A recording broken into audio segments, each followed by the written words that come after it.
This is a kind of follow-on to the panic attacks video I did, but be warned, if you don't like listening to bodily functions, please don't watch, because this is a really, really unsexy and unglamorous subject.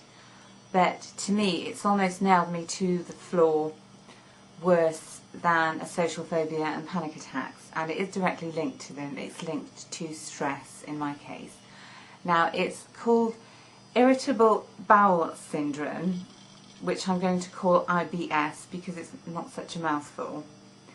Now, the thing is, it's not a nice subject, okay, but people suffer from it, and some people are much too embarrassed to go to their doctor and talk to them about bowel movements or bad stomachs. Now, frankly, I'm not embarrassed about anything whatsoever, so I went and learned about it and asked my doctor.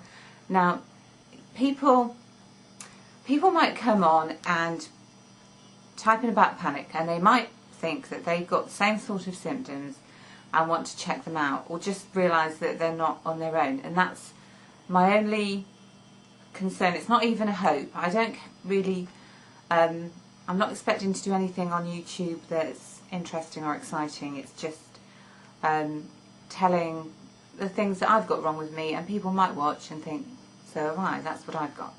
Now basically, we've got a lot of intestines. I don't know how many feet, but we've got a lot for a small frame. And with IBS, they go into spasms, which causes severe pain, constipation or diarrhea, and incredible nausea.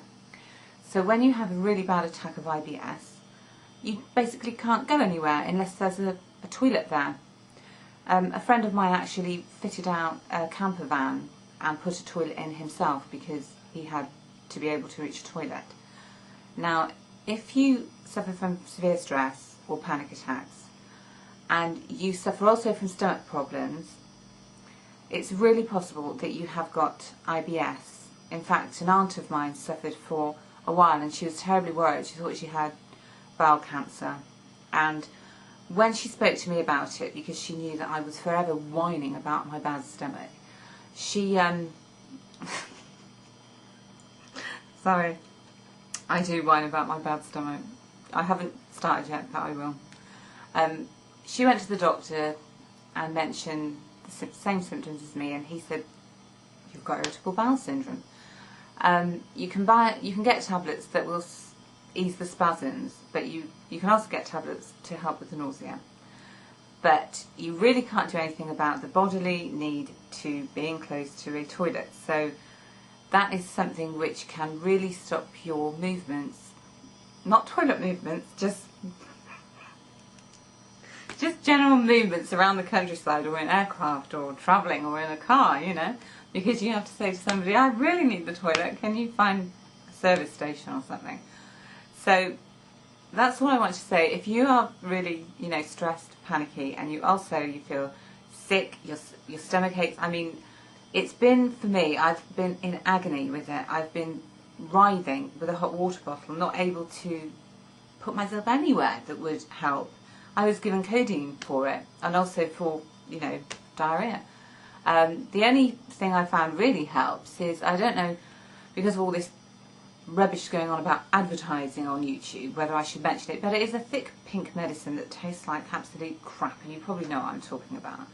But it does seem to coat the intestines and stop them being quite so volatile, shall we say. So that's worth trying. But otherwise, it really is something which people don't like talking about. Naturally, people get embarrassed about it. But if you have got stomach problems with stress, more than likely you have got IBS, because I know if I get upset or angry, usually more if I'm angry, within 24 hours it will just hit me, and it is agonising. It is like wearing a belt around your hips made out of steel, which somebody is turning tighter and tighter. It's your back and your stomach at the front, lower down. Also, I'm, you know, feel sick as well, terribly sick, green, pea green sick. So all of that combined with social phobia and panic attacks has really, really screwed my life. But Apparently hypnotism is really good for IBS. It's not available on the NHS, so there's no hope of me actually being hypnotised, but it does apparently have an effect on your intestines. Don't know how they measured it, but they have. As I say, you know, if you want to talk about something that embarrassing, I'm not embarrassed. Your doctor won't be embarrassed either, I can tell you that. But some people are. It's just one of those things they don't like talking about.